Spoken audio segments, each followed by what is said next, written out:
Today's word is astute. It is an adjective. It means being very clever and quick at noticing things. An astute person is sharp-witted and understands situations very well, especially in a way that helps them get an advantage. Similar words include sharp, clever, smart, wise.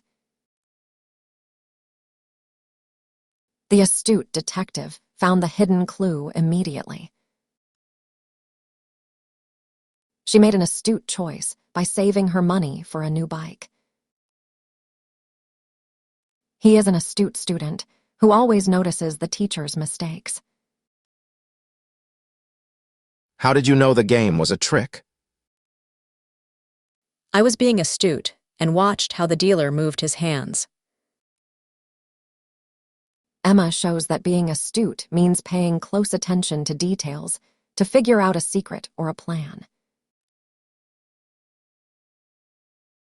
Think of an astute person as someone with a very sharp mind.